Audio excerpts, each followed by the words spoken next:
So now we come to this section which is actually the level of olives, and this transverse section is very difficult at times, but I'm going to make it very easy to you. First of all, we need to know that there is going to be a major difference between the two, because here we were discussing central canal, but now here at the level of olives we are going to discuss fourth ventricle. First of all, we have the olivary nuclear complex. So this is the level that we are going to discuss at this point. What do we need to know is that in the previous videos, in the level of the sensory decussation and the level of the pyramidal decussation, we said that only in the level of sensory decussation we could find a little bit portion of the inferior olivary nucleus. But when we come over here, we find a broad portion of this inferior olivary nucleus, and it is shaped like a crumpled bag with its open portion that is directing posteriorly. Now this things are going to be same over here as well. You can see the posterior median sulcus, similarly anterior median fissure. Then the pyramids are over here, olives are over here, and olives are having their inferior olivary nucleus within them. Then we have the posterior side, we have the posterior median sulcus. Then we have this fasciculus, the gracile tubercle, the cuneate tubercle. Along with that, we have another elevation now, which is going to be for the vestibular nucleus. Then on the posterior side, what we can see is this fourth ventricle. The central canal has now been transformed into the fourth ventricle, and the remnants of the alar and basal plate, now they are going to be on the medial and lateral sides, as we discussed in the introductory video. So in this portion, what is most prominent about this portion is all the nerves, they are going to originate from their portion, as the result of which we will have all the nuclei of the nerves in this portion. Why? Because a nerve always originates from its gray matter or the nucleus, and then it comes forward. So we are going to have the nerves of the hypoglossal, the glossopharyngeal, vagus, as well as accessory nerve. Why? Because these are all the nerves which are starting to originate from this portion. Now this olivary nuclear complex that we studied right now, it is actually inferior olivary nucleus, and it is shaped like a crumpled bag, and its mouth is directed medially, and it is responsible for elevation on the surface of the medulla, and this elevation is called the olive that we always see in the diagram. So this elevation, which was the posterolateral to this pyramids, this elevation, that is the olivary elevation. Why is this? Because of the presence of inferior olivary nuclei. Now smaller dorsal and medial accessory olivary nuclei are also present, but they are not very prominent. Major thing that passes through the olivary nucleus is the spino-olivary tracts. These spino-olivary tracts, they will emerge from spinal cord, they will pass through the olivary nucleus, and then they will reach to the cerebellum through inferior cerebellar peduncle. Let me tell you. So this is your midbrain, this is your pons, this is your medulla. This now becomes the portion of your spinal cord. Now cerebellum is over here on both sides, and if we make medulla, we can make the pyramids and the olives. This is olive. Now what will happen is, from the spinal cord, the fibers will emerge, they will pass through this olivary nucleus. Now another thing that you need to know, that the midbrain is connected to the cerebellum through superior cerebellar peduncle. The pons is connected by middle cerebellar peduncle. Medulla is connected through inferior cerebellar peduncle. So these now spino-olivary nuclei will pass through this inferior cerebellar peduncle to end up into the cerebellum. So this is the pathway which passes through the olive at the point which we are discussing, the level of the olives. So this is the inferior olivary complex along with its spino-olivary tract. ending into the cerebellum via the inferior cerebellar peduncle. Now we will discuss this vestibulocochlear nuclei, which is connected to the vestibulocochlear nerve, but it has a lot of portions. So consider this your ear. This is external ear, this is middle ear, this is the vestibular, and this is the cochlear portion of your ear. From this, a nerve will emerge and it will be known as the vestibulocochlear nerve, and it will go to a nucleus which is known as the vestibular nucleus. Now, when we enlarge this vestibular nucleus, it has a lot of portion. It has a superior portion, an inferior portion, a medial portion, and a lateral portion. So it has a medial vestibular nucleus, it has a lateral vestibular nucleus, it has a superior vestibular nucleus, and an inferior vestibular nucleus. But at this section, only the inferior as well as the medial portions of the vestibular nucleus can be seen. You can see the medial and inferior portions of the vestibular nucleus can be seen. So this is medial and inferior portion of the vestibular nuclei. Now there are two cochlear nuclei as well. One is the anterior cochlear nucleus and other one is the posterior cochlear nucleus. This anterior one is situated on the anterolateral aspect of inferior cerebellar peduncle.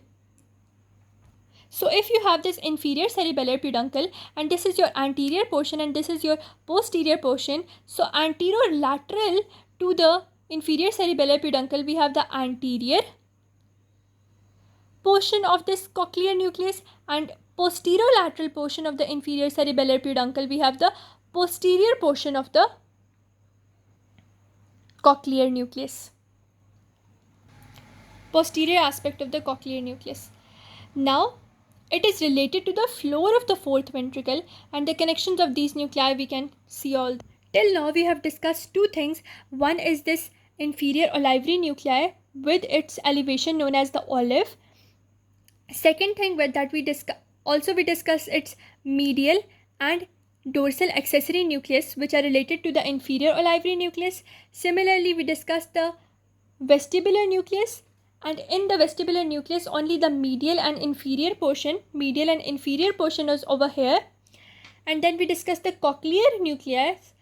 From the cochlear nucleus we have the posterior cochlear nucleus as well as the anterior cochlear nucleus, which is over here. Both of them are present here. Now what is this elevation? This is actually our inferior cerebellar peduncle, because now the section we are discussing is at the level of the inferior cerebellar peduncle.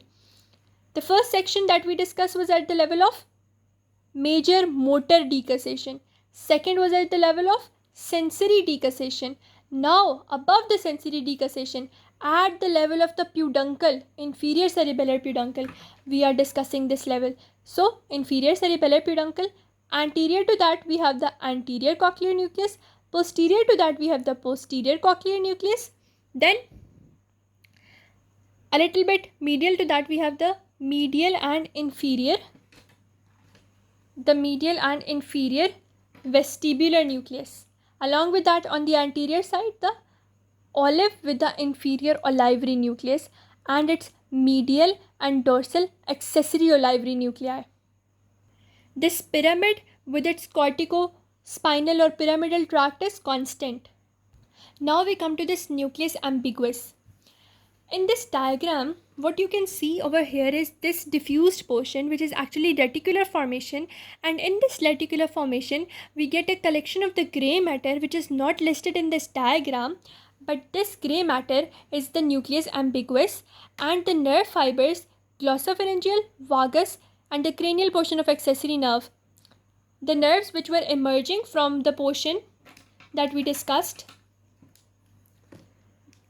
Coming to the diagram, that was pyramids, olives, and between the inferior cerebellar peduncle and the olives we had the three nerves coming out, that was glossopharyngeal, vagus, and the cranial portion of the accessory nerve.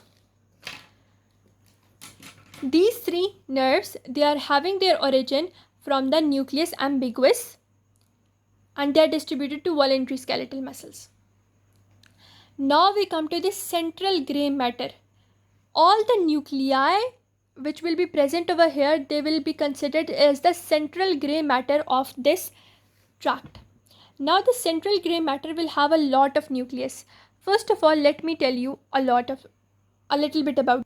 So let's come to this diagram. This is your posterior median sulcus. On its side we have the gracile tubercle, then we have the cuneate tubercle, then we have the inferior cerebellar peduncles. Posterior to that we had our fourth ventricle. Anteriorly we had the pyramids, then we had our olives, and olives are going to end over here. So this is the diagram we can make. Now the thing that we need to know over here is, we know that our hypoglossal nerve comes from here, that is between the pyramid and the olive, and between the olive and the inferior cerebellar peduncle they are going to be the vagus, the glossopharyngeal, as well as the accessory portion of the the cranial portion of the accessory nerve. So the nuclei will also be arranged like this. So we have different nuclei at this position. I'm going to show this using these two colors. First nucleus is going to be nucleus of the hypoglossal nerve, because it's the most medial one. So this is going to go for the hypoglossal. So this is our nucleus of hypoglossal nerve. Then we are going to have the dorsal vagus nucleus. This is the second thing. This is dorsal vagus nucleus, or you can write it like this, vagus. After that we have the nucleus tractus solitarius. After that we will have the vestibular nucleus, and after that we will have the cochlear nucleus.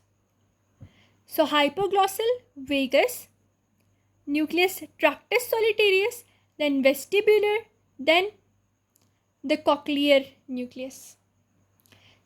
Hypoglossal is always going to be medial most because it has to pass between the olive and the pyramid. Then we have the vagal nucleus. Then we will have the nucleus tractus solitarius.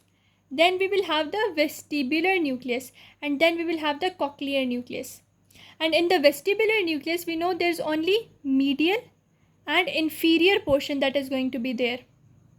Similarly, cochlear nucleus has its posterior portion posterior to the peduncle, and anterior portion which is anterior to the peduncle. Now the vagus nerve, it is going to have its origin from the dorsal vagus nucleus, then from the nucleus tractus solitarius, then I told you there was this diffused portion that we call the reticular formation. So from that the nucleus ambiguous. So from nucleus dorsal vagus nucleus, the nucleus ambiguous, and the nucleus tractus solitarius, we will have our vagus nerve coming. Rest are the glossopharyngeal and the cranial part of the accessory nerve. So this is the diagram that you need to know. Hypoglossal, then dorsal portion of vagus, then nucleus tractus solitarius, then vestibular, and then cochlear nucleus. And if you come to this diagram now, I have explained all the thing very easily.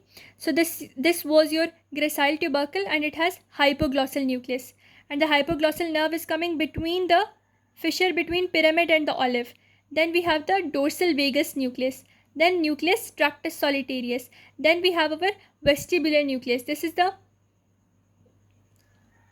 medial vestibular nucleus, and this is the inferior vestibular nucleus. Then we have our cochlear nucleus. This is the anterior cochlear nucleus, this is the posterior cochlear nucleus. Now the vagus is having its origin from dorsal vagus, then the nucleus tractus solitarius, and then the nucleus ambiguous, and the vagus nerve is coming over here. Now what we need to know, that this trigeminal nerve is constant. This substantia gelatinosa, which became trigeminal nerve, is constant. Another thing that we need to know is, in the previous videos we discussed the anterior and the posterior spinocerebellar tracts. But here only we see the anterior spinocerebellar tract. Why is that so? Because the posterior spinocerebellar tract, it actually passed through the inferior cerebellar peduncle. It passed through the inferior cerebellar peduncle, so we cannot see it over here. So only anterior spinocerebellar tract along with the lateral spinothalamic tract will be seen, and posterior the posterior spinocerebellar tract will not be here. So anterior is here, lateral spinothalamic is here, but posterior cannot be found. This trigeminal nerve, the nucleus of the trigeminal nerve is also here. And the pyramids are also here. The nucleus of hypoglossal nerve, dorsal vagus nucleus, the nucleus tractus solitarius, then this vestibular nucleus, then these two cochlear nuclei, along with that the nucleus ambiguus. And I told you vagus will have a origin from dorsal vagus, nucleus tractus solitarius, and spine nucleus ambiguus, and it will come out. Another thing that you need to know is that one thing that is going to be constant is the medial longitudinal fasciculus. So we can see the medial longitudinal fasciculus because it is going to connect these two portions together. Another thing that we can see is the medial lemniscus. What is the medial lemniscus? In this portion we said that whenever the internal arcuate fibers, they will emerge from the nuclei, they will move upward and they will form the, what is this portion? The medial lemniscus. So the medial lemniscus will be seen in upper portions, and here we can see the medial lemniscus. Along with that, I told you the lateral spinothalamic tract will also be seen, and lateral spinothalamic tract is also seen. So medial lemniscus, and this portion which connects the two parts together, the medial longitudinal fasciculus. Then the tectospinal tract. Why do we call this tectospinal tract? Because it connects the tectum portion to the spinal cord. So that is how it takes place. So this is our whole portion at the level of the nuclei. Major thing about this is the inferior olivary nucleus is present in its full extent over here.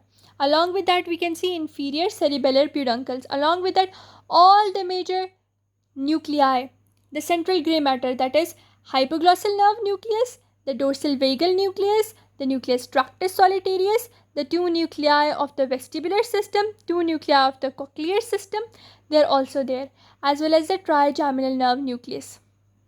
Along with that, we see our medial lemniscus that is formed by the crossing over of the fibers that we studied in previous section, and this medial longitudinal fasciculus which connects the two parts together. The anterior side is very similar. The anterior median fissure is over here. Along with that we have pyramids, along with that we have olives, but one thing is this arcuate nucleus. Why do we call this arcuate nucleus? Because it's shaped like a arc. Now if we look at this diagram, that is a lateral view of our midbrain, our pons, our medulla moving downwards. Then this is our cerebellum on the posterior side. This is actually our brainstem. So in the pons we have a lot of nuclei which are known as pontine nuclei, but some pontine nuclei, they fall in the level of medulla, and at the mid level of the medulla, or at the level where we have the inferior cerebellar peduncle, we see some displaced pontine nuclei. However, in the medulla, these displaced pontine nuclei are called arcuate nuclei. So these are the arcuate nuclei, and they can be seen in the middle and the upper portion of the medulla. So they are seen in the middle as well as the upper cross section of the medulla. Now we discussed the arcuate nuclei, which are actually inferiorly displaced pontine nuclei, and they are situated on the anterior surface of the pyramids, as we saw in the video, this anterior surface of the pyramids. They receive nerve fibers from cerebral cortex and send the afferent fibers to the cerebellum through anterior external arcuate fibers. So now what they're trying to say that this was your midbrain, so you can call this as your cortex. So from the cortex, your cortical fibers will come, they will end into the arcuate nuclei, and from the arcuate nuclei they will go back to the cerebellum through the inferior cerebellar peduncle. So these fibers, this fiber, they are called anterior external arcuate fibers. This is what they are saying. And the pyramids containing the corticospinal tracts, I told you that these pyramids will always contain the descending or the corticospinal tracts. Now the corticospinal fiber descend to the spinal cord and the corticonucleus as well. The medial lemnisci is present in the center, then medial longitudinal fasciculus, which actually binds the two sides together. Then the inferior cerebellar peduncle is situated on the posterolateral side, which connects your medulla oblongata to your cerebellum. Then the spinal tract of the trigeminal nerve is continuous. The spinal tract is continuous. It was present in the lowermost portion as well as the second portion, and now it is present at the level of olives as well. So it's constant. Now the anterior spinocerebellar tract is also there, as well as spinal lemniscus. What is spinal lemniscus? When the anterior, the lateral and the spinotectal tract, the three of them combine together, they form spinal lemnisci. If this is your spinal cord, and here we were discussing ascending fibers, which are going to be the anterior as well as the lateral, and the spinotectal fibers, when they will combine together, they will form this spinal lemnisci. So this is also present along with the medial lemniscus, which is the dorsal portion lemniscus. Now the reticular formation, which is actually controls the conscious portion, it has a special nucleus which is known as the nucleus ambiguus, from where vagus nerve certain supply was coming as well. Now we can see the glossopharyngeal, the vagal and the cranial portion of accessory nerve can be seen running forward and laterally through reticular formation. So actually it is not shown over here. We can only see the vagus nerve over here, but in the diagram that I showed you, I told you that along with the vagus nerve, the glossopharyngeal as well as the accessory nerve cranial portion will also be there. Now they say that the hypoglossal nerve, it runs anteriorly, and where it runs through? It runs between the fissure between pyramid and olive, the hypoglossal nerve, and emerges between the pyramids and the olives. Now we are done with our portion that was the level of the olives. I hope you understood. The only thing that is main is over here, that is the central gray matter. If you learn all of that, the rest of the thing is not difficult at all. It is going through, and only difference is that the posterior spinocerebellar tract will not be over here because it has been passed through the inferior cerebellar peduncle and it has gone into the cerebellum. So that is all from my side. Now we will discuss the last portion.